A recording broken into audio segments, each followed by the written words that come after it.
আসসালামু আলাইকুম ভাইয়ারা, কেমন আছো? আশা করি সবাই ভালো আছো। যারা বর্তমানে নবম দশম শ্রেণীতে পড়তেছো বা যারা সামনে এসএসসি পরীক্ষা দিব, তোমাদের যে অ্যাকাউন্টিং সাবজেক্টের একটা মোস্ট ইম্পর্টেন্ট চ্যাপ্টার রয়েছে, সেটা হচ্ছে নগদান বই। আজকে আমি নগদান বই ধারাবাহিক ক্লাসে নগদ প্রাপ্তি যাবে একটা সৃজনশীল নিয়ে আলোচনা করবো। এবং তোমরা দেখতে পাচ্ছ যে ঢাকা যশোর 2024 সালের একটা সৃজনশীল আমি আলোচনা করতে যাচ্ছি। আজকে আমি তোমাদের এক ক্লাসে কীভাবে নগদ প্রাপ্তি যে আমাদের করতে হয় একদম এ টু জেড, এই সৃজনশীল থেকে তোমাদের এ টু জেড আমি কভার করে দেবো, যাতে তোমাদের পরবর্তী সৃজনশীলগুলো করতে যাতে কোনো ধরনের সমস্যা না হয়। ঠিক আছে? তো যারা এখন আমাদের অ্যাক্টিভ এডুকেশন চ্যানেলটি সাবস্ক্রাইব করেন, অবশ্যই চ্যানেলটি সাবস্ক্রাইব করে পাশে থাকবে এবং এই রিলেটেড ভিডিওগুলো পেতে অবশ্যই তোমরা পাশে থাকবে। তো চলো আজকে আমরা আর কথা বেশি না বাড়িয়ে সৃজনশীলটা শুরু করি। এখানে দেখা যাচ্ছে যশোর 2022 সালে পহেলা জানুয়ারি জনতা লিমিটেডের নগদ অর্থের পরিমাণ ছিল 2 লক্ষ টাকা এবং ব্যাংক জমার পরিমাণ ছিল 2,20,000 টাকা। জানুয়ারি 5 তারিখ দেখা যাচ্ছে ধারে পণ্য ক্রয় 25,000 টাকা এবং নগদ বিক্রয় 1,05,000 টাকা। এরপর দেখা যাচ্ছে কমিশন প্রাপ্তি 15,000 টাকা এবং 15 তারিখ দেখা যাচ্ছে যন্ত্রপাতির অবচয় ধার্য হলো 30,000 টাকা। 20 তারিখ দেখা যাচ্ছে হাবিবের নিকট থেকে প্রাপ্তি 20,000 টাকা এবং 25 তারিখ আছে যে পাওনাদারকে চেক দ্বারা পরিশোধ করা হলো এবং 5% বার্তা পাওয়া গেল। এবং লাস্ট যেটা আছে 30 তারিখ ব্যাংক থেকে অফিসের প্রয়োজন উত্তোলন 60,000 টাকা এবং ব্যক্তিগত প্রয়োজন উত্তোলন 20,000 টাকা। আমাদের খ নাম্বার প্রশ্নটা বলছে যে জনতা লিমিটেড এর নগদ প্রাপ্তি জাবেদা প্রস্তুত করো। তা আমরা নগদ প্রাপ্তি জাবেদা প্রস্তুত করার আগে আমরা এই যে ইউটিউব চ্যানেল একটা ভিডিও দিয়েছিলাম যে নগদ প্রাপ্তি এবং নগদ প্রদান জাবেদা এক ক্লাসে কীভাবে কভার করেছে, একটা ভিডিও দেওয়া আছে। যারা যারা নগদ প্রাপ্তি এবং প্রদান জাবেদার সমস্যা আছে ওই ভিডিওটা দেখে আসতে পারো এবং এ টু জেড কভার হয়ে যাবে আশা করি। ভিডিওটা দেখলে তোমাদের এখন আমি যা করাবো সেটা একদম পানির মতো পরিষ্কার হয়ে যাবে, একদম কোনো ধরনের কঠিন লাগবে না। তো আমি আগে থেকে বলে দিই, নগদ প্রাপ্তি জাবেদায় যেগুলো আয় রয়েছে, মানে যে এন্ট্রিগুলো আয় রিলেটেড রয়েছে, ওই আয় এন্ট্রিগুলো তোমার নগদ প্রাপ্তি জাবেদা অন্তর্ভুক্ত হবে।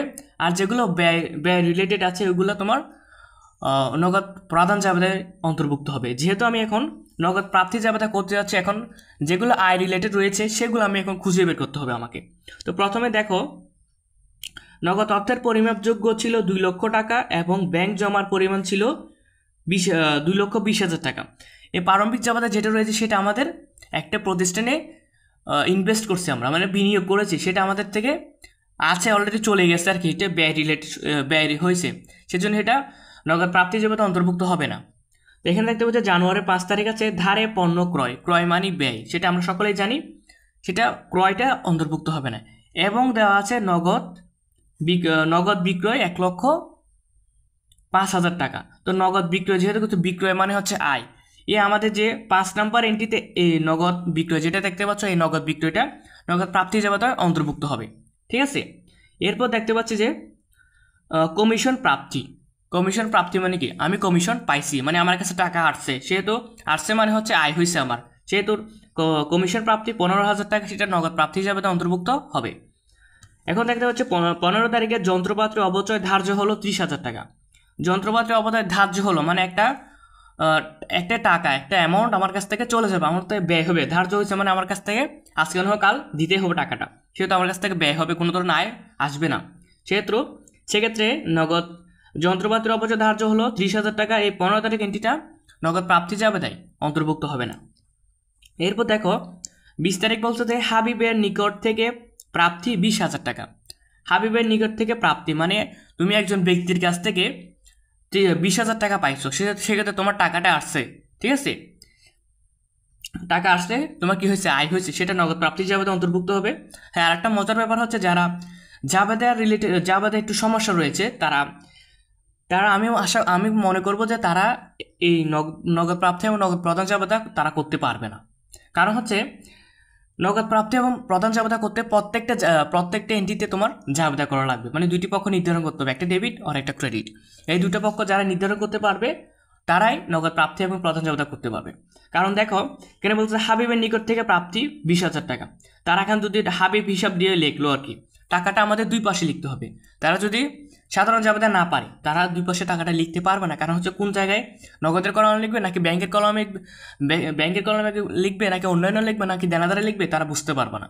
ঠিক আছে, এই জন্য তারা অবশ্যই সাধারণ জাবেদাটা করে জানতে হবে। তো এটা সাধারণ জাবেদা কি হবে, হাবিবের নিকট থেকে প্রাপ্তি 20,000 টাকা। যেহেতু তুমি হাবিবের কাছ থেকে পাইছো যে কার কাছ থেকে, হাবিবের কাছ থেকে। হাবিব হচ্ছে দেনাদার, আর তুমি পাইছো কি নগদ টাকা পাইছো। নগদান হিসাব ডেবিট, দেনাদার হিসাব ক্রেডিট। ঠিক আছে, এরপর দেখো 25 তারিখ বলছো যে পাওনাদারের চেক ধারা পরিশোধ করা হলো এবং 5% বারটা পাওয়া গেল। পরিশোধ করছে, তোমার কাছ থেকে টাকা চলে গেছে, ব্যয় হয়েছে, 5% বারটাই দিছো আর কি। এটাও তোমার নগদ প্রাপ্তি জাবেদায় অন্তর্ভুক্ত হবে না।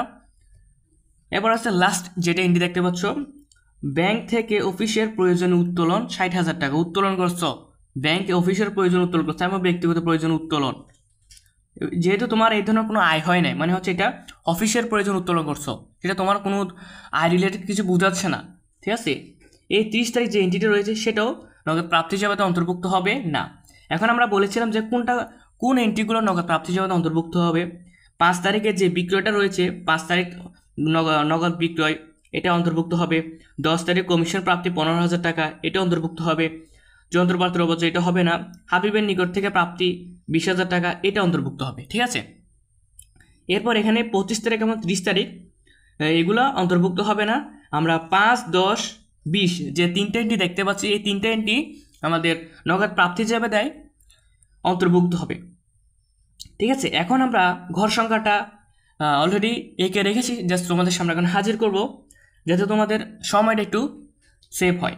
প্রাপ্তি জাবেদার যে কলামটা রয়েছে সেটা একদম সুন্দর করে এঁকে রেখেছি। দেখো, জনতা লিমিটেড নগদ প্রাপ্তি জাবেদা, তারিখ, ক্রেডিট হিসাব কাজ, সূত্র, ডেবিট, ক্রেডিট, নগদ, ব্যাংক, বিক্রয়, দেনাদার, অন্যান্য। ঠিক আছে, আমি যেহেতু ক্রেডিটের কলামটা একটু বড় করেছিলাম, আমার পেজটা যেহেতু ছোট, সেজন্য তোমার টাকার কলামগুলো একটু ছোট হয়ে গেছে। তোমরা অবশ্যই মাথায় রাখবা যে এই ক্রেডিটের কলামটা একটু যথেষ্ট পরিমাণ রেখে টাকার কলামগুলো একটু সাইজে একটু বড় রাখার জন্য। ঠিক আছে, এখন চলো আমরাও হিসাবটা করে ফেলি। আমাদের বলা আছে যে, আমাদের এখানে বলা হয়েছে যে দেখো 2022 সালে 1 জানুয়ারি 2022 সালে 1 জানুয়ারি জনতা লিমিটেড। আমরা লিখবো যে এখানে 2022 সাল, এবার এরকম লিখবা 2022 জানুয়ারি লিখে আমাদের যেহেতু 5 তারিখ এন্ট্রিটা আসবে বলছি, এই 5 তারিখ এন্ট্রিটা এখানে লিখবা।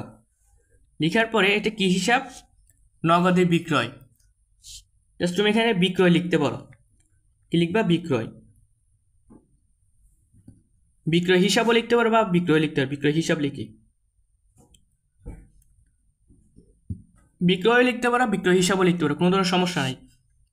এখন আমি বলছিলাম যে দেখো এখানে নগদ আছে, বাট্টা আছে, বিক্রয় আছে, দেনাদার আছে, অন্যান্য আছে। এটা ডেবিট পাস, এটা ক্রেডিট পাস।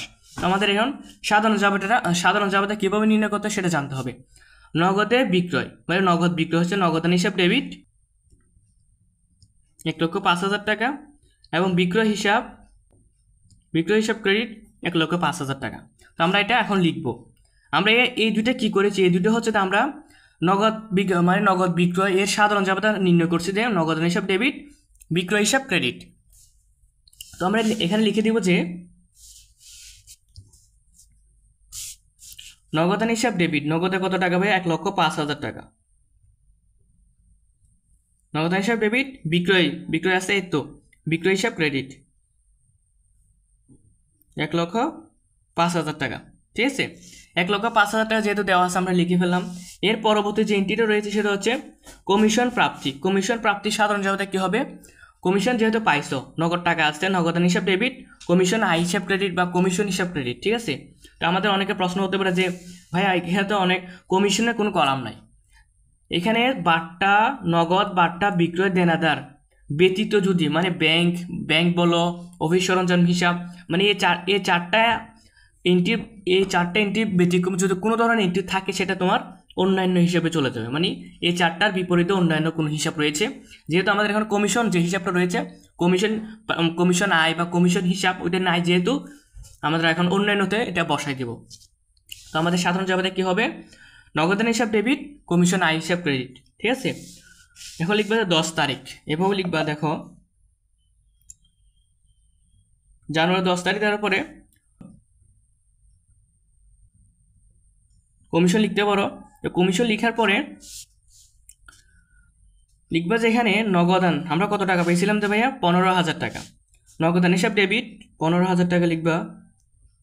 ঠিক আছে, 15,000 টাকা লিখার পরে নগদান হিসাব ডেবিট, কমিশন আয় হিসাব ক্রেডিট। কমিশন যেহেতু আমরা অন্যান্যতে লিখবো বলছিলাম, এই অন্যান্যতে আমরা লিখে ফেলছি 15,000 টাকা। ঠিক আছে, আশা করি তোমরা বুঝতে পারছো। লাস্ট যে নাম্বার এন্ট্রি রয়েছে সেটা হচ্ছে হাবিবের নিকট থেকে প্রাপ্তি। হাবিব এটাকে দেনাদার, প্রাপ্তি মানে নগদ টাকা পাইছো। হাবিবের নিকট থেকে প্রাপ্তি 20,000 টাকা, তাহলে হচ্ছে নগদান হিসাব ডেবিট, দেনাদার হিসাব ক্রেডিট।